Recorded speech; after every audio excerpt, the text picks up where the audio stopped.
the future of امہ میرا topic ہے. بہت زیادہ میں زحمت آپ کو نہیں دوں گا، بہت زیادہ وقت میں آپ کا نہیں لوں گا. کچھ گزارشات ہیں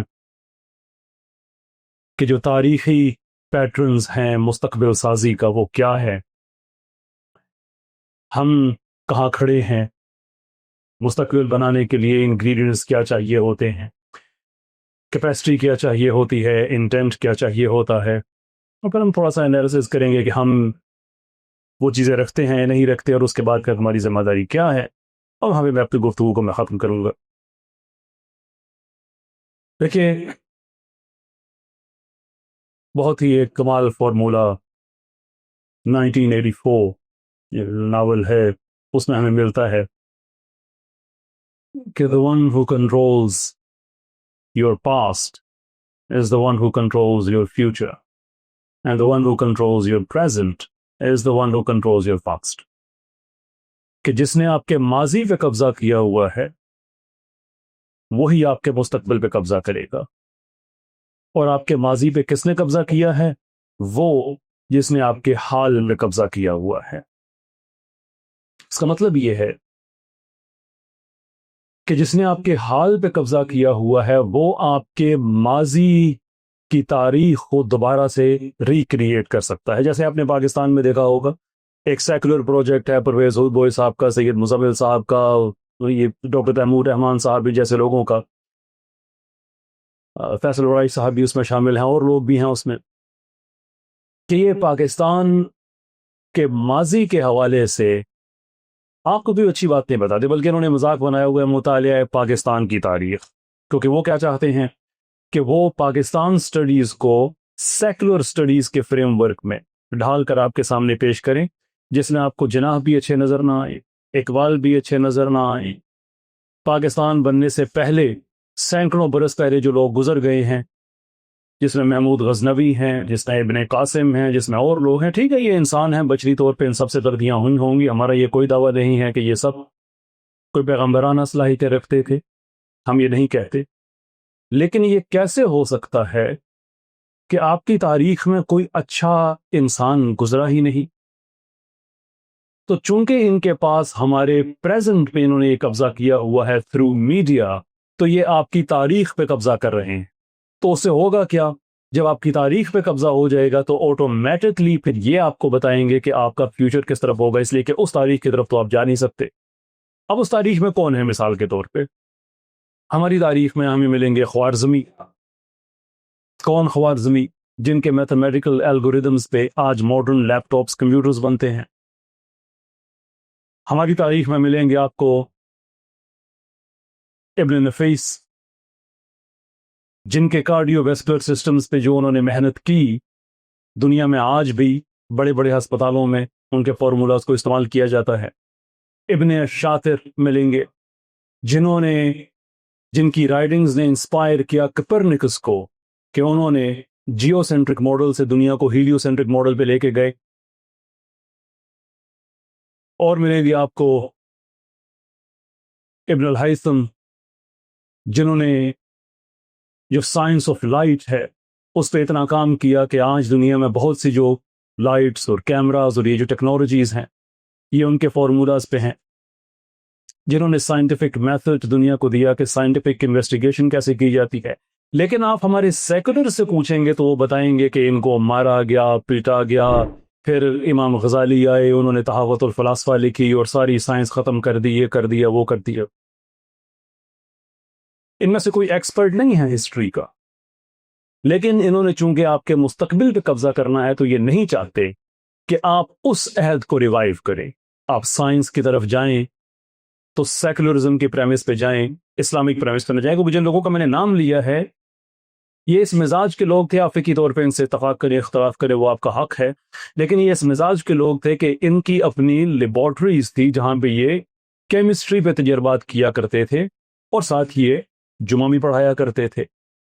ان میں محدثین بھی تھے، بایولوجسٹ بھی تھے ایک ہی وقت میں، اس لیے کہ وہ خدا کے کلام اور خدا کے کام میں کوئی فرق محسوس نہیں کرتے تھے. کہ خدا کا کلام ہے، قرآن ہے، جناب رسالت مآب صلی اللہ علیہ وسلم پہ جو وحی ہے، اور جو احادیث ہیں کہ وہ اپنی مرضی کے بغیر بھی بات نہیں کرتے، یہ سب اللہ عز و جل کی طرف سے ہے۔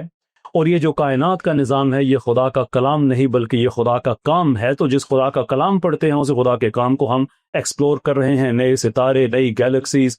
آج بھی جو ڈسکورڈ ستارے ہیں ان میں سے 50% سے زیادہ نام عرب اور ایرانی جو ہمارے ماہرین گزرے ہیں، سائنسدان گزرے ہیں، ان کے ناموں پہ ہیں۔ تو اگر مسلمان نے آج ترقی کرنی ہے تو ان کا فارمولہ یہ ہے کہ دین کو سائڈ پہ رکھو، میٹیریلسٹ ہو جاؤ، جیسے یورپ نے پچھلے 100-200 سالوں میں کیا ہے، انہوں نے ترقی کی، تم بھی کر جاؤ گے۔ جبکہ ہمارا نظریہ یہ ہے کہ یورپ نے ترقی کی، ٹیکنالوجی میں کی، میٹیریلسٹک چیزوں میں کی، نو ڈاؤٹ، لیکن کس چیز میں ترقی نہیں کی؟ انسانیت کی فلاح و بہبود میں نہیں کی۔ لبرلزم کو بائی فورس پروموٹ کیا، جنگیں کی۔ اب انسانیت کی فلاح و بہبود سے آپ کہہ سکتے ہیں کہ دیکھا انہوں نے دوائیاں بنائی، سڑکیں بنائی، تو انسانیت کی فلاح و بہبود تو ہو رہی ہے، and I agree with that. لیکن انسانیت کی فلاح و بہبود کے لیے آپ جتنے مرضی سسٹمز ڈیولپ کر لیں، ان سسٹمز کے لیے آپ کو ایک ایسنشل ریکوائرمنٹ چاہیے، وجود انسان۔ جن معاشروں میں انسان کا وجود ہی ختم ہو جا رہا ہے، کچھ سٹڈیز کے مطابق اسپین میں 3000 اور کچھ کے مطابق 5000 گاؤں ایسے ہیں جہاں پہ کوئی ذی روح نہیں بس رہی۔ ہمارے پاکستان میں اشتہار لگتا ہے پلاٹ برائے فروخت، اسپین میں اشتہار لگ رہا ہے گاؤں برائے فروخت، یا لیز پہ لے لیں گے، گورنمنٹ کہہ رہی ہے کہ یہ لے لو، خالی پڑا ہے، کم سے کم تم یہاں گھاس وغیرہ کاٹو گے، بیسک اس کی مینٹیننس تو کرو گے۔ فرٹیلیٹی ریٹ سارے لبرل سیکولر کنٹریز میں 2.1 کا جو منیمم ریشو ہے اس سے نیچے آ چکا ہے۔ کرائسس ہے پاپولیشن کا، ہر جگہ پہ آبادیاں ختم ہو رہی۔ اٹلی وغیرہ میں 1.1 جو کہ ریورسبل ڈکلائن کی ریشو ہے، تقریباً وہاں تک بات آ چکی ہے۔ تو ہم انسان ہیں، ہم عقل استعمال کرتے ہیں، ہم دیکھتے ہیں کہ ہمارے دین کا یہ مزاج ہے کہ آپ حکمت کہیں سے بھی سیکھ سکتے ہیں۔ غزوہ بدر ہمارے پاس بہت بڑی مثال ہے کہ جہاں پہ کفار کو خراج کے طور پہ یہ بھی سروسز لی گئی کہ ہمارے بچوں کو کچھ پڑھا دو۔ We are fine with it, کوئی سیکولر ہے جیسا بھی ہے ٹھیک ہے، ہم ان سے میتھ سیکھیں گے، سائنس سیکھیں گے، لیکن ہم ان سے سویلائزیشن بلڈنگ نہیں سیکھیں گے، کیونکہ ہم نے ان کا تجربہ دیکھ لیا ہے۔ ہم نیچے کو پڑھیں گے کہ لکھا کیسے جاتا ہے، لیکن نیچے کی جو تعلیمات ہیں اس پہ ہم عمل نہیں کریں گے، اس لیے کہ جنہوں نے عمل کیا ہے ہم نے دیکھ لیا کہ 3-4 نسلوں میں وہ بات کہاں پہ آ گئی ہے۔ کیونکہ جب آپ مٹیریلسٹ زندگی گزارتے، جب آپ سیلف سینٹرڈ ریشنل ایگوازم کو آپ پریکٹس کرتے ہیں، انڈیویجولزم کی زندگی گزارتے ہیں، تو آپ اپنی کائنات کا مرکز بن جاتے ہیں۔ اور جب آپ اپنی کائنات کا مرکز بنتے ہیں تو پھر آپ ایک ٹرانسینڈنٹ بینگ سے اپنا ناطہ توڑ لیتے ہیں۔ وارث بھائی نے مجھے بات بتائی تھی کہ اقبال کا جو فلسفہ خودی ہے وہ قرآن کی اس آیت سے لیا گیا کہ وہ ان لوگوں کی طرح نہ ہو جانا جنہوں نے اپنے نفس، جنہوں نے خدا کو بھلایا تو اس کی سزا ان کو یہ ملی کہ اللہ نے ان کو اپنی ذات سے غافل کر دیا۔ That is the connection، وہ انٹرپٹ ہوتا ہے۔ اچھا، میں دیہاتی آدمی ہوں، دنیا میں ہم جہاں بھی جائیں دیہاتی آدمی کو آپ دیہات سے نکال سکتے ہیں، لیکن دیہات کو اس کے اندر سے نہیں نکال سکتے۔ وہ جہاں جاتا ہے اپنا پینڈو پنا ساتھ لے کے جاتا ہے۔ میری فیملی اوورسیز آباد ہے، بہت عرصے سے آباد ہے، تو وہاں پہ بھی ہم نے ایک چھوٹا سا سڑک بنایا، چھوٹا سا ایک فارم بنایا، اس میں گھوڑے وغیرہ ہیں۔ وہ گھوڑوں کا بزنس ایسا ہے کہ کوئی گھوڑا آ رہا ہے، کوئی جا رہا ہے، کوئی ایسے ہے، کوئی ویسے ہے۔ یہ بات پہلے ہی میں نے کہی تھی، شاید آپ کی نظر سے گزری ہو، کہ میں آپ کو مثال دے رہا ہوں کہ یہ سزا جو ہے کہ جب انسان اپنے آپ کو بھولتا ہے تو وہ سزا پریکٹیکلٹی میں نظر کیسے آتی ہے، in practice how does it look like. تو ہمارے وہاں فارم پہ وائٹ برٹش انڈیجنس جن کو ہم گورے کہتے ہیں وہ لوگ آتے ہیں، تو وہ گھوڑوں کی پوری پیڈیگری کے ساتھ آتے ہیں کہ یہ گھوڑا ہم بیچ رہے ہیں، اس گھوڑے کا باپ کون تھا، اس گھوڑے کی ماں کون تھی، اس گھوڑے کے باپ کی ماں کون تھی، اس نے کس مقابلے میں حصہ لیا تھا، اور اس گھوڑے کے باپ کا باپ کون تھا۔ پھر ماں کی سائڈ سے کہ اس کی ماں کون تھی، اس کی ماں کا باپ کون تھا۔ تو وہ 3-4-5 نسلیں پیچھے اس کے پورا اس کا پاسپورٹ ہوتا ہے، ڈاکومنٹیشن ہوتی ہے کہ آپ اچھی طرح سے تسلی کر لیں کہ آپ کون سا جانور خرید رہے ہیں، کیا بیچ رہے ہیں، گھوڑا۔ اور گھوڑے کی نسلیں صاحب بتا رہے ہیں کہ اس کے آباء و اجداد نے کیا کیا کیا ہوا ہے۔ آپ یقین کریں کہ بہت دفعہ ایسا ہوا کہ جو گھوڑا بیچنے والا ہے جب اس سے پوچھا کہ تمہارے باپ کا کیا نام ہے تو اس نے کہا کوئی پتہ نہیں. کہ جس جانور کو وہ بیچ رہا ہے اس کے آباء و اجداد کا سارا ڈیٹا اس کے پاس موجود ہے. اپنا باپ اس کا کون ہے؟ کہتے امی سے تم بات ہی نہیں ہوئی اس موضوع پہ. جب انسان اللہ تعالیٰ اس کو اس کی ذات سے غافل کر رہا ہے تو پھر یہ ہوتا ہے کہ تمہارے جانوروں کے آباء و اجداد محفوظ رہ جاتے ہیں، تمہیں اپنے کا نہیں پتہ چلتا. ہم ویسٹ سے یہ نہیں سیکھنا چاہتے، سائنس سیکھنا چاہتے ہیں، سوپیس بہتر میتھ سیکھنا چاہتے ہیں، کیلکولس سیکھنا چاہتے ہیں، کیمسٹری سیکھنا چاہتے ہیں. سویلائزیشن بلڈنگ یہ ان کا کام نہیں ہے، وہ ہم نہیں سیکھنا چاہتے. تو ہمارے پاس اپنا ہے، کلیکٹیوزم پہ ہے، بہت اچھا ہے، بہت بہتر ہے. اس کو ہم ریوائیو کرنا چاہتے ہیں. ہم ان دونوں چیزوں کو اکٹھا کرنا چاہتے ہیں. اس طرح سے امت کی بلڈنگ ہوتی ہے، فیوچر کی بلڈنگ ہوتی ہے. آج کل یہ موضوع اس لیے بہت زیادہ اہم ہے کہ دنیا ایک ایسے عجیب مقام پہ پہنچی ہے کہ وہ اس سے پہلے آپ نے نہیں دیکھی. Many ways you are lucky enough to see this. اس سے پہلے کئی نسلیں گزر چکی ہیں، کئی نسلیں پہلے لوگوں نے ایسا دیکھا ہوگا کہ اس بڑے لیول کی تبدیلی دنیا میں آ رہی ہے انٹرنیشنل آرڈر کے حساب سے. ویسے تو ویسٹفیلین ٹریٹی کے بعد دنیا میں ایک آرڈر کا کانسیپٹ آنا شروع ہوا. اس کے کچھ عرصہ کے بعد ہم نے دیکھا کہ لیگ آف نیشنز کے ذریعے آرڈر مینٹین کرنے کی کوشش کی گئی، اس کا کولیپس ہوا، یونائٹڈ نیشنز بن گئی، اس کے ذریعے آرڈر کریٹ کرنے کی کوشش کی گئی. ریجنل ہیجمنی سے دنیا گلوبل ہیجمنی کی طرف گئی، اگرچہ اس میں بہت بڑا کلیش ہوا. کمیونسٹ کی اپنی ہیجمنی تھی، لبرلز کی اپنی تھی. 1991 میں وہ سلسلہ بھی ختم ہوا. پھر ایک گلوبل ہیجمنی ہے جس میں جو لبرل ہیجمنی ہے کہ امریکہ کا پوری دنیا پہ اب راج ہے. اس کے تحت کئی سسٹم پہلے بنے گئے، بریٹن ووڈ سسٹم میں جس میں IMF ہے، ورلڈ بینک ہے، کہ دنیا پہ کیسے قبضہ کرنا ہے. ان سب پر تو پوری تاریخ ہے، میرا اس مضمون نہیں ہے. لیکن اب یہ ہو رہا ہے کہ پوری دنیا ان نظریات سے تنگ آ کر اپنے اوریجنل سسٹمز کی طرف واپس جا رہی ہے. مثال کے طور پہ اس وقت جو امریکہ میں گورنمنٹ ہے یہ لبرل گورنمنٹ نہیں ہے، یہ اینٹی لبرل گورنمنٹ ہے، نیو کنزرویٹوز کی. اٹلی میں جو گورنمنٹ ہے یہ نیو کنزرویٹو ہے، اینٹی لبرل ہے. ہنگری میں بھی ایسا ہی ہے، آسٹریا میں بھی ایسا ہی ہے، فرانس میں قریب ایسا ہے. کینیڈا میں ہوتے رہ گیا. اگر وہاں پہ ٹرمپ کینیڈا کو تھریٹن نہ کرتا ان کی سیکیورٹی کو تو وہاں پہ بھی جو نیو کنزرویٹو گورنمنٹ ہے وہ آلموسٹ آئی ہوئی تھی. یہ تو لبرلز نے پھر اس کو بہت زیادہ اینٹی ٹرمپ کارڈ استعمال کیا اور وہ پاور میں دوبارہ آئے. ہمارے قریب پڑوس میں بھارت، وہ 70-75 سال سے کانسٹیٹیوشنلی سیکولر کنٹری، لیکن پچھلے 10 سال سے انہوں نے بھی یہ پروجیکٹ پہ کام شروع کیا. ویسے تو 1925 سے انہوں نے سٹارٹ کیا تھا، انڈیا بننے سے بھی پہلے، کہ یہ ہندو راشٹر بنانا ہے. تو وہ بھی بڑی تیزی کے ساتھ ہندوتوا کی طرف جا رہے ہیں اور پوری دنیا میں یہ ٹرینڈ چل رہا ہے. وچ مینس کہ ہم مسلمانوں کے پاس یہ اپرچونٹی ہے کہ پچھلے کتنے ہی عرصے سے جو ہم فٹ بال بنے ہوئے ہیں کہ کوئی کمیونسٹ کے ساتھ کھڑا ہوا ہے، کوئی لبرلز کے ساتھ کھڑا ہوا ہے، ہمارے پاس یہ اپرچونٹی یہی ہے کہ جو اسلام کی اپنی سوشل تھیوری ہے، اپنی اکنامک تھیوری ہے، اپنی پولیٹیکل تھیوری ہے، ہم اس کی طرف جائیں، اس کو ہم پڑھنا شروع کریں. And this is where you become very important, اس لیے کہ یہ گورنمنٹ کی ترجیحات نہیں ہے. مثال کے طور پہ آپ مسلمان ہیں، آپ یونیورسٹیز میں جاتے ہیں. isn't this interesting کہ جب آپ اکنامک تھیوری پڑھتے ہیں تو آپ لبرلزم بھی پڑھتے ہیں یعنی کہ کیپٹلزم، اور آپ کمیونزم بھی پڑھتے ہیں، لیکن کسی یونیورسٹی میں اسلامک اکنامک سسٹم نہیں پڑھایا جاتا. جب آپ پولیٹیکل تھیوری پڑھتے ہیں تو اگین آپ کارل مارکس کو پڑھتے ہیں، آپ جان لاک کو پڑھتے ہیں، لیکن آپ ابن خلدون کو نہیں پڑھتے، کیونکہ گورنمنٹ کی پرائرٹی نہیں ہے. گورنمنٹ کی یہ پرائرٹی ہو سکتی ہے کہ یونیورسٹی میں کنسرٹ آئے گا، کوئی نیشنل لیول کا سنگر آئے گا، وہاں پہ ہلڑ بازی ہوگی، لیکن سیم آلٹمین پاکستان میں لے کے آئیں کسی یونیورسٹی میں، یہ گورنمنٹ کی پرائرٹی نہیں ہے. بل گیٹس کو یہاں پہ لے کے آئیں کہ بچوں کو وہ انسپائر کرے، یہ ان کی پرائرٹی نہیں ہے. لیکن وہ پرائرٹی پھر اب ہم نے بنانی ہے. وہ کیسے بنانی ہے؟ ایک بڑی سمپل چیز ہے.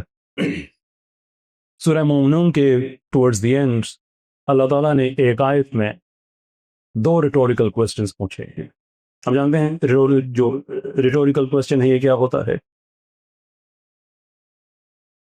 گفتگو کے جو اسلوب ہے اس میں ریٹوریکل کوسچن ایک بہت پاورفل ڈیوائس ہے، کیونکہ ریٹوریکل کوسچن میں در حقیقت ایک بیان دیا جاتا ہے، ایک سٹیٹمنٹ، ایک پالیسی دی جاتی ہے، لیکن وہ ایک سوال کی صورت میں دی جاتی ہے۔ وائی؟ اس لیے کہ اگر آپ کو بیان دیا جائے صرف، تو وہ بیان آپ کتنے غور سے سنتے ہیں یا کتنے غور سے نہیں سنتے، اس پہ ڈیپینڈ کرتا ہے کہ وہ آپ پہ مؤثر ہوگا یا نہیں ہوگا۔ لیکن اسی بیان کو جب سوال کی صورت میں آپ کے سامنے رکھا جاتا ہے تو آپ اس کا جواب دینے کی کوشش کرتے ہیں۔ جب آپ جواب دینے کی کوشش کر رہے ہوتے ہیں تو سائیکولوجیکلی اسپیکنگ اس اسٹیٹمنٹ کے ساتھ آپ کنیکٹ کر جاتے ہیں۔ اس کو ایجوکیشنسٹ حضرات جو بیٹھے ہیں وہ بہتر جانتے ہوں گے۔ دنیا میں ایک ماڈل ہے جس کو سوکریٹس کوسچننگ بھی کہا جاتا ہے۔ سقراط کا ایک طریقہ کار تھا کہ اس کا اسٹوڈنٹ اس کو کوئی سوال کرتا تھا تو وہ آگے سے جواب نہیں دیتا تھا، بلکہ کہتا تھا کہ تمہارا کیا خیال ہے، جاؤ میں تمہیں 3 دن دیتا ہوں، 4 دن دیتا ہوں، جاؤ اس کا جواب ڈھونڈو۔ اس کا ریشنل کیا تھا کہ میں اگر اس کو جواب دوں گا تو یہ جواب ایسا ہی ہے جیسے میں نے اس کو دے مارا ہے، وہ اس کے جسم کے ساتھ چپک بھی سکتا ہے اور اس کو کھٹکا کے نیچے بھی گر سکتا ہے کیونکہ یہ باہر سے ہے۔ لیکن جب یہ خود ڈھونڈے گا تو اس سوال کی جڑیں اس کی ذات کے اندر پیدا ہونا شروع ہو جائیں گی۔ یہ بات سمجھ آ رہی ہے آپ کو؟ ریٹوریکل کوسچن کی بھی یہی نیچر ہوتی ہے کہ اس میں دی تو سٹیٹمنٹ ہی جاتی ہے، لیکن چونکہ آپ کو زحمت دی جاتی ہے کہ سوال کی صورت میں ہے تو آپ اس کا جواب ڈھونڈتے ہیں تو وہ روٹڈ ہو جاتی ہے۔ تو اللہ نے جو 2 ریٹوریکل کوسچن پوچھے ہیں بڑے سمپل۔ نمبر 1 یہ کہ کیا تم یہ سمجھتے ہو کہ تمہیں بغیر مقصد کے بنایا گیا ہے، اور دوسرا یہ کہ تم نے لوٹ کے میری طرف نہیں آنا۔ اللہ یہ نہیں کہہ رہے کہ تمہیں مقصد دیا گیا اور میں حساب لوں گا، یہ ہے سٹیٹمنٹ، لیکن آپ کے سامنے یہ ریٹوریکل کوسچنز کی صورت میں اس لیے رکھا گیا کہ یہ صرف سن کے آگے نہ بڑھ جانا، بلکہ 1 منٹ روک کے سوچو اس کو کہ کیا واقعی مجھے اللہ نے بغیر مقصد کے بنایا ہے؟ Is it even possible? میرا کارڈیو ویسکولر سسٹم دیکھیں، میری پرابلم سالونگ سکل دیکھیں، میرا ٹیلنٹ دیکھیں، میری ویلیوز دیکھیں، میں اسی ماں اسی باپ کی اولاد ہوں جس کی اولاد میرے باقی بہن بھائی ہیں، لیکن میری طبیعت ان سے نہیں ملتی ہے۔ وائی ایم آئی ڈفرنٹ؟ تو اللہ عز و جل کا ایک طریقہ کار ہے کہ اللہ کہتے ہیں کہ میں کسی نفس پر اس کی استطاعت سے بڑھ کر میں بوجھ نہیں ڈالتا، ان کہ جو اس پہ مشکل کو ایڈریس کرنے کی کیپیسٹی ہے میں اس کے بیونڈ اس کے اوپر میں بوجھ نہیں ڈالتا، انڈیورنس کو میں ایکسیڈ نہیں کرتا۔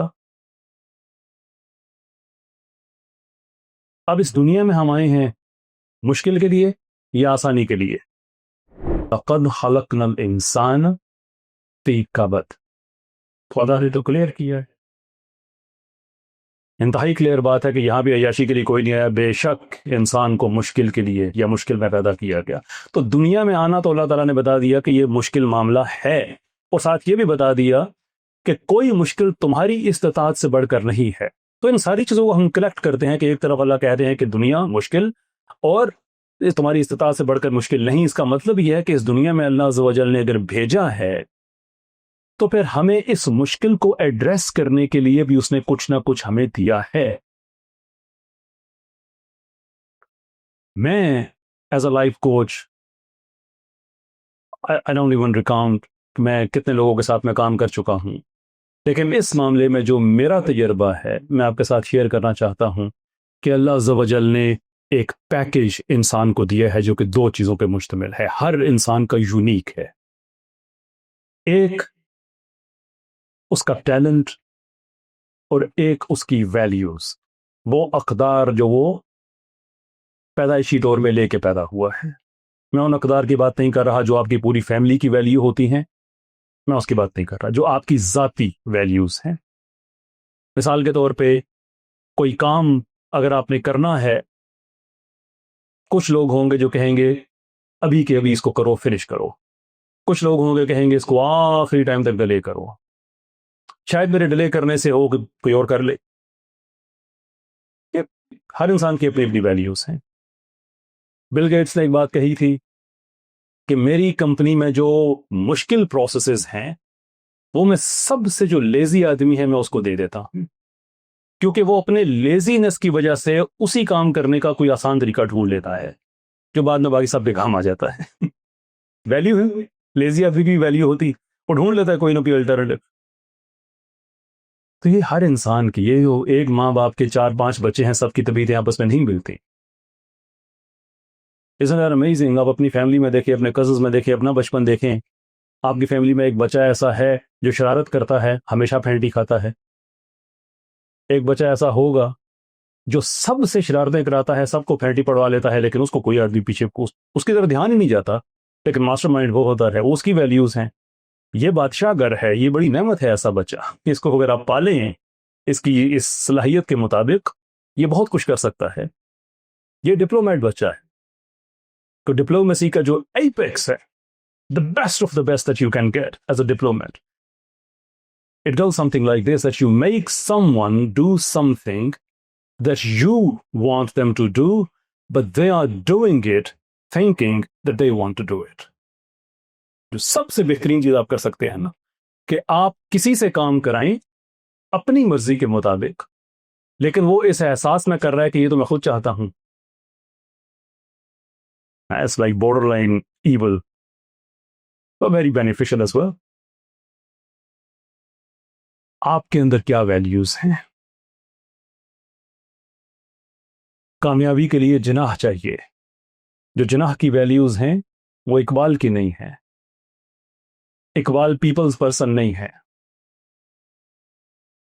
اقبال اس کیلیبر کے نہیں ہے کہ ہزاروں کے مجمع کو گرفت میں لے لے اپنی تقریر کر کے, وارث بھائی کی طرح.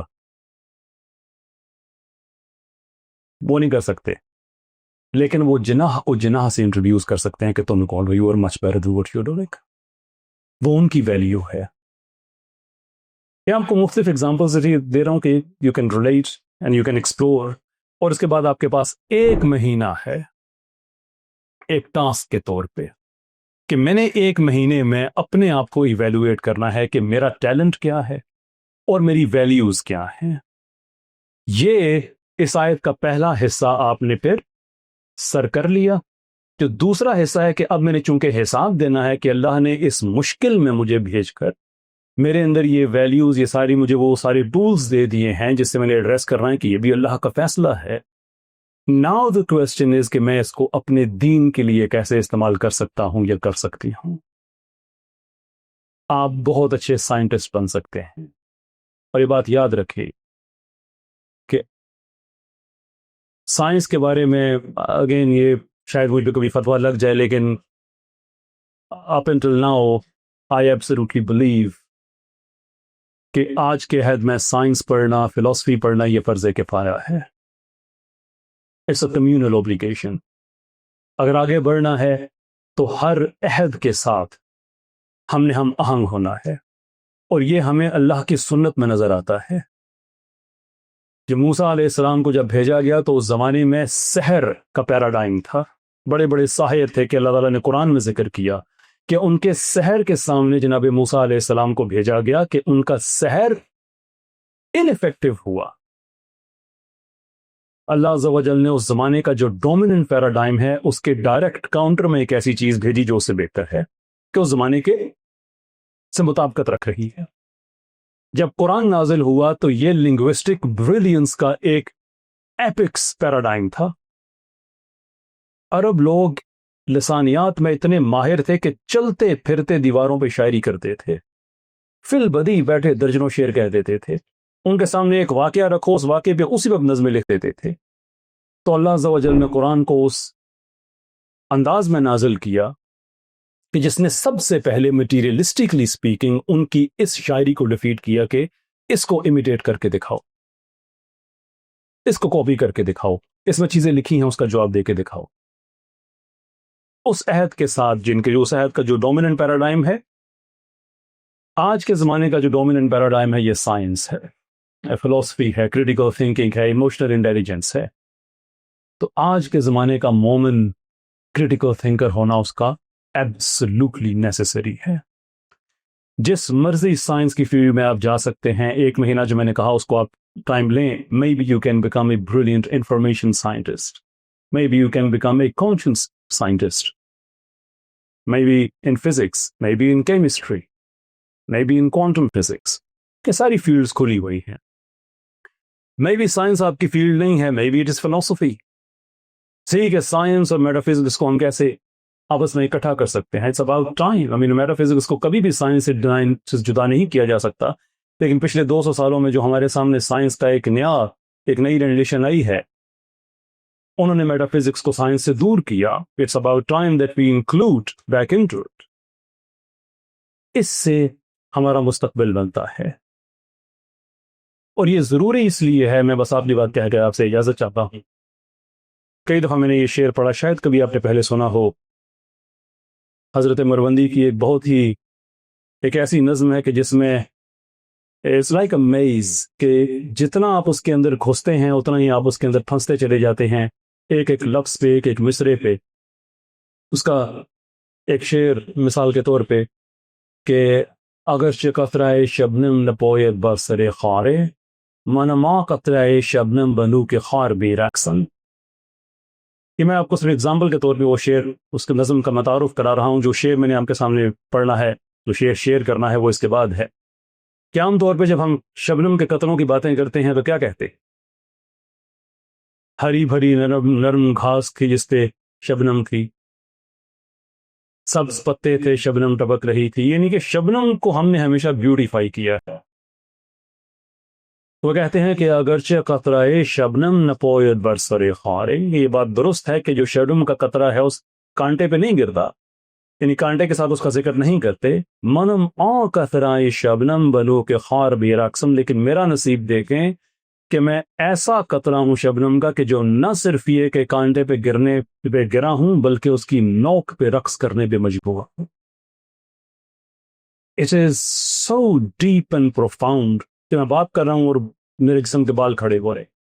یہ ہے وہ نظم, اس کا وہ شعر جس کی طرف میں آپ کو لے کے آنا چاہتا ہوں, جو کہتے ہیں کہ بیاں جانا تما شکن کے درانگوہ جاں بازاں, بصد سامان رسوائی سر بازار بے رقصاں. کہ اے میری جان ادھر آؤ, بایاں چھاڑا ادھر آؤ, دیکھو کہ میں سینکڑوں رسوائیوں کے ساتھ سر بازار رقص کرنے پہ مجبور ہوں. لیکن یہ مسئلہ نہیں ہے. مسئلہ یہ ہے کہ جو میرے تماشبین ہیں یہ وہی ہیں جو مجھ پہ جان نثار کرنے کے دعوے کیا کرتے تھے. میں پوری دنیا میں اس وقت جگ ہسائی کا شکار ہوں. میں رسوا ہو چکا ہوں, میں اجنبی ہو چکا ہوں. میرے لیے سر کٹانے کے دعوے کرتے ہو, میرے لیے سائنس نہیں پڑھ سکتے, میرے لیے میتھس نہیں پڑھ سکتے, میرے لیے ٹیکنالوجی ڈیولپ نہیں کر سکتے, اے آئی میں آگے نہیں بڑھ سکتے. کیا ہوگا اس سوال کا جواب جب اسلام ہم سے پوچھے بایاں جانا تماشا کن کے در انبوہ چاں باز, بسد سامان رسوائی سر بازار میں رقص. آج اگر اسلام سر بازار رقص کرنے پہ مجبور ہے, کس نے کیا ہے؟ باہر سے تو کوئی نہیں آیا. ہم سب سے بڑے دشمن اسلام کے یہود بھی ہیں, منود بھی ہیں, کراں بھی ہیں. Yes of course they are, it's their job. ہم سب سے بڑے دشمن, احساس تو مرض وہن کے مریض ہم ہو چکے. علم سے کوئی تعلق نہیں ہے, تعلیم سے وہی تعلق ہمارا ہو گیا ہے جو اسرائیل کا فلسطین کے ساتھ ہے. کتنے ایویڈنسز ملیں گے کہ جب کوئی قوم فیصلہ کرتی ہے کہ ہم نے کچھ کرنا ہے تو اللہ مدد کرتے ہیں. آپ پاکستان کی مثال لے لیں. ابن خلدون نے کہا تھا, انہوں نے عربی میں کہا تھا, اس کی انگلش ٹرانسلیشن یہ ہے کہ you are always one generation away from glory. تم ہمیشہ ایک جنریشن, دنیا میں اگر گلوری چاہتے ہو تو جو جنریشن فیصلہ کرتی ہے وہ پوری محنت کرے تو اس تک پہنچ جاتی ہے. By that I don't mean کہ ہر دفعہ ایسا ہوتا ہے, لیکن آپ ایویڈنس دیکھیں, جس جنریشن نے پاکستان بنانا چاہا تھا اسی جنریشن نے بنایا تھا. ایسا نہیں تھا کہ ان کے پردادا نے شروع کی تھی کمپین, انہوں نے شروع کی تھی, بنا لیا. اسی جنریشن کے لیزینس نے پاکستان کو توڑا تھا. پھر نیکسٹ جنریشن جس نے فیصلہ کیا تھا کہ ہم نے اپنے پاؤں پہ کھڑے ہونا ہے, نیوکلیر پاور ہم نے اٹین کرنی ہے, انہوں نے کیا. پھر اگلی جنریشن ہی جس نے فیصلہ کیا کہ اب امریکہ کے سامنے پچ جانا ہے، دہشت گردی کی جنگ، یہ وہ 80,000 لاشیں، کوئی $150 بلین کا اکانومی کا نقصان، کرکٹ ختم، کھیل ختم، ہر چیز فنش۔ پھر جس جنریشن نے یہ فیصلہ کیا کہ نا بھائی دہشت گردی ختم کرنی ہے، 2 سال میں ہو گیا تھا، تو جس جنریشن نے فیصلہ کیا کہ اب واپس کرکٹ کے میدانوں کو ہم، کرکٹ میں ایسے ہی بات کر رہا ہوں کہ big part of Pakistan people's life, خالی اسٹیڈیم پڑے ہوتے تھے، یہاں پہ عالم مارا۔ جب جب فیصلہ کیا تو اللہ کی مدد ساتھ کھڑی ہو گئی۔ That is the point I am making. جب کہیں اور بچ گئے، اس کے بعد پھر کیا ہوا آپ کے سامنے ہے۔ تو 1 مہینہ ٹائم اپنے آپ کو ایویلویٹ کریں کہ میں اس کوز میں کیا کر سکتا ہوں یا کیا کر سکتی ہوں۔ جب آپ خود شناسی کے اس مرحلے سے گزر جاتے ہیں تو پھر بیٹا لگا دو اپنے آپ کو اس کام میں۔ آخری بات ہے، بڑی مشکل بات ہے، مجھ سے یہ حق ادا نہیں ہوتا۔ سرفراز شاہ صاحب کہتے ہیں کہ میرے دل میں یہ خیال آیا کہ میں جاننا چاہوں کہ محبت کس چیز کو کہتے، تو میں نے وقت کے دھارے کے مخالف میں چشم تخیل میں نے سفر کرنا شروع کیا۔ میں زمانوں اور عہدوں اور سلطنتوں اور بادشاہتوں کو دیکھتا دیکھتا دیکھتا دیکھتا میں 1400 سال پہلے ایک شہر کے اوپر ٹھوکا تو میں نے دیکھا کہ شہر کے باسی سو رہے ہیں، لیکن ایک گھر میں ایک شخصیت ہے جو سجدے کے عالم میں ہے، اور وہ کہہ رہی ہے کہ الہی میری امت کو بخش دینا۔ کہ یہ عجیب بات ہے کہ جن کے لیے دعا کی جا رہی ہے وہ سو رہے۔ تو وہ کہتے ہیں مجھے سمجھ لگی محبت کیا ہوتی ہے۔ جن کے لیے دعا کی جا رہی ہے وہ آرام سے سو رہے ہیں، لیکن جو ان سے محبت کرتا ہے وہ آدھی رات کو بھی سجدے میں ہے ان کے لیے۔ اور اللہ نے اس نبی صلی اللہ علیہ وآلہ وسلم کے لیے کیا کہا؟ سوری میں نے کہا تھا آخری بات ہے، یہ اسی میں سے ایک ایکسٹینشن نکلے، میں اس کی بہت معذرت چاہتا ہوں، پر I feel کہ میں نے اپنی بات پوری نہیں کی اگر میں یہ حصہ نہ کہہ سکوں۔ اللہ عز و جل کہتے ہیں کہ اے کپڑے یا کمبل کے اوڑھنے والے، میں کیا اللہ کے رسول صلی اللہ علیہ وسلم کی یہ عرب میں وجہ شہرت تھی؟ تو عام لوگ تھے وہاں پہ، کمبل کپڑا کچھ نہ کچھ کرتے ہی تھے، اس زمانے کا ایک سینس آف ایٹائر تھا، لمبے کپڑے پہنتے تھے، کوئی چادر چوکٹ کی ساتھ ہوتی۔ اس سے صاحب رحیق مختوم نے اس کی ایک انٹرپریٹیشن کی ہے کہ کیوں یا ایھا المدثر، کہ جو چادر ہے یہ ایک آرام کا استعارہ ہے، یو فیل کمفرٹیبل۔ تو وہ یہ کہتے ہیں کہ اے آرام کے استعارے میں لپٹی ہوئی میری محبوب شخصیت، قم، کھڑے ہو جاؤ، فانذر، بتا دیجیے۔ اور پھر وہ لکھتے ہیں کہ اللہ کے رسول صلی اللہ علیہ وآلہ وسلم نے وہ چادر ایسے اتاری کہ ساری زندگی وہ چادر نہیں کی۔ کتنے ہی غزوات ہوئے، ایگریمنٹس ہوئے، system building, education system build کرنا، اپنے زمانے کا موسٹ ایڈوانس انشورنس سسٹم دینا، سوکل مدینہ اپنے زمانے کی موسٹ ایڈوانس فری مارکیٹ کا تصور دینا۔ ایک شخصیت ہے جو سارا کچھ کر رہے، سارا کچھ کر رہے، کس کے لیے کر رہے ہیں؟ آفرز آپ کو پتہ ہیں؟ جس عورت سے شادی کرنی ہے بتائیں، پیسے چاہیے بتائیں، حکومت میں حصہ چاہیے بتائیں، اور اللہ کے رسول صلی اللہ علیہ وسلم کیا کہہ رہے تھے؟ نہیں، میں نے چادر اتار دی ہے، ان کے لیے اتارتی ہے کہ اب اگر احد میں اتنے وار پڑے میرے رسول صلی اللہ علیہ وسلم کو کہ ان کا جو بور ہیلمٹ ہے جو خود ہے کہ ان کے سر پہ ٹوٹ جائے،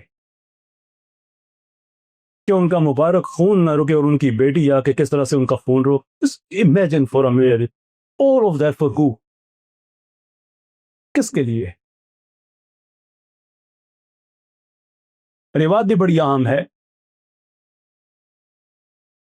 کہ وصال پاک سے کچھ اس ماحول میں اللہ کے رسول صلی اللہ علیہ وسلم اپنے بارے میں کہتے ہیں لیکن تھرڈ پرسن میں کہتے ہیں.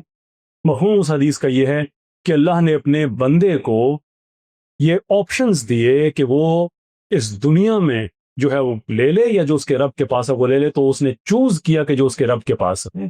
جو محدثین تشریح کرتے ہیں اس حدیث کی، جو شارحین ہیں، وہ کہتے ہیں کہ اس کا مطلب یہ ہے کہ اللہ عز و جل نے آپ صلی اللہ علیہ وسلم کو یہ آپشن دیا ہوا تھا کہ آپ داؤد و سلیمان علیہ السلام جیسی شاہانہ نبوت لے لیں یا یہ مشکل والی نبوت لے لیں. تو آپ نے یہ چوز کیا کہ وہ شاہانہ نبوت نہیں لیں گے. لاجک یہ تھی کہ چونکہ میرے بعد کوئی نبی نہیں ہے تو میرے بعد سارے بادشاہ تو نہیں ہوں گے، میرے بعد فقیر بھی ہوں گے، غریب بھی ہوں گے، محنت کش بھی ہوں گے، تو مجھے آخری غریب ترین امتی والی زندگی گزارنے دو. اور وہ اتنی غریب ترین زندگی کے لوگ کہتے ہیں کہ نبی صلی اللہ علیہ وسلم اور اہل بیت ان کے کبھی ان پہ یہ ٹائم آیا ہی نہیں کہ کچھ دن سے زیادہ انہوں نے پیٹ بھر کے کھانا کھایا ہو. So the question is for who؟ وہ جو آخری امتی کے لیے بھی رول ماڈل ہیں کہ جو کچھ کرنا پڑ رہا ہے وہ انہوں نے کیا، تو پھر مجھے بتائیے کہ کیا اس احسان کا کم سے کم شکریہ کے طور پر یہ جواب نہیں ہے کہ نبی امتیوں کے لیے کھڑے ہوئے تھے، آج امتی اس نبی کی عزت کے لیے کھڑے ہو جائیں، سائنس پڑھیں، ٹیکنالوجی میں آگے جائیں، دنیا میں جو سسٹم انہوں نے کہا تھا کہ یہ ہم نے دینا ہے اس کو ہم لے کے چلیں، جس کو ہم دے چکے ہیں ایک دفعہ، جو ہمارا گولڈن ایرا جس کو کہا جاتا ہے، جو کلاسیکل اور پوسٹ کلاسیکل ایرا ہے جس میں آگے میں نے کچھ سائنسدانوں کے نام بتائے، وہ سارا کیا. You owe it to your prophet. یہ قرض ہے جو دینا ہے. یہ دین لوگوں نے سمجھ لیا بڑی آسان بات ہے، بس ہم تک ساری کتابوں میں آ گیا، پڑھ لی اور دین ہو گیا. نو، یہ وہ قرض ہے جو اتارنا ہے، یہ پوچھا جائے گا. اللہ نے نعمتوں کا حساب لینا ہے. اللہ پوچھے گا تمہارے پاس وائی فائی تھا، تمہارے پاس یوٹیوب بھی تھا، تمہارے پاس فری لیکچرز بھی تھے، تمہارے پاس یہ ساری کیا کیا تم نے؟ ٹک ٹاک بنائے، باقی چیزیں نہیں. نبی تمہارے لیے کھڑے ہوئے تھے، تم نے نبی کی عزت کے لیے کھڑے ہونا ہے. That is ultimate value. اور اس لیے میں کہتا ہوں کہ ایک مہینہ سیلف ایویلویشن، اور اس کے بعد آپ دیکھیں کہ آپ کس فیلڈ میں دین کے لیے کچھ کر سکتے ہیں. Because if you can do it, you'll be great. اللہ تعالیٰ سانس خوش رکھے. شیخ ارسلان کو ایک بات کہا کرتے ہیں، کہتے ہیں کہ میرے بچوں، تم نے گھبرانا نہیں ہے، تم نے ہمت نہیں ہارنی ہے، اس لیے کہ تم عام لوگ نہیں ہو. اگر جاننا چاہتے ہو کہ تم کتنے اسپیشل ہو تو یہ جانو کہ تم وہ ہو جس کے لیے آپ کی رسول نے ارگو کے دعائیں کی. اتنے باعزت ہو. جو ہماری موومنٹ ہے دی ریوائولسٹ، کیا مزاحد کو ریوائیو کرنا چاہتے ہیں، ہمارا موٹو ہی ہے قم، کھڑے ہو جاؤ. سب نے کھڑے ہو کے اپنے اپنی بادشاہتیں بنا لی ہیں، سسٹم ڈیولپ کر لیے ہیں. کب تک ہم قربان بنے رہیں گے؟ نیوکلیر پاور ہمارے پاس ہے، 60% سے زیادہ یوتھ ہماری پاپولیشن میں ہے، تیل ہمارے پاس ہے. دنیا بھر میں بڑے بڑے سائنٹیفک انسٹیٹیوٹس ہیں، ہمارے سائنسدان بھی کام کر رہے ہیں. مسلمانوں ملکوں میں سائنسدان کام نہیں کرتے، لیکن مسلمان سائنسدان ہیں جو پوری دنیا میں کام کر رہے ہیں، آج بھی ہیں. امایا ریزروا ہمارے پاکستانی چنیوٹ کے سائنسدان نے دیا، جو پوری دنیا میں آج بھی پڑھایا جاتا ہے، جو لوگ کیموتھراپی وغیرہ جو کینسر کا علاج کرتے ہیں، ڈیوائس جو انہوں نے بنائی ہے، ایوب امایا سہارا کی. اور ہمارے پاس بہت بڑے بڑے سائنٹسٹ آج بھی ہیں. فیمٹو سیکنڈز میں کیمیکلز کی کس طرح سے میجرمنٹ کی جاتی ہے، ہمارے مصر کے سائنسدان ہیں جنہوں نے کیلکولیشن کی ہے. یعنی کہ امت بلڈ کرنے کے لیے جو چیزیں چاہیے ہوتی ہیں وہ ساری کی ساری موجود ہیں. اٹس آل ہیئر اپنا سسٹم ڈیولپ کرنے کے لیے، لیکن it all starts from with in your self. دوسروں کا انتظار کرتے رہیں گے کہ کوئی آگے کر کے دے گا، تو پھر جو پچھلے 70-80 سال سے آپ نے پاکستان میں دیکھا، پچھلے 700-800 سال میں جو آپ نے اومیٹک لیول پہ دیکھا، اسی کی ایکسٹینشن ہوگی اور کچھ نہیں ہوگا. بہت بہت شکریہ. السلام علیکم ورحمۃ اللہ وبرکاتہ.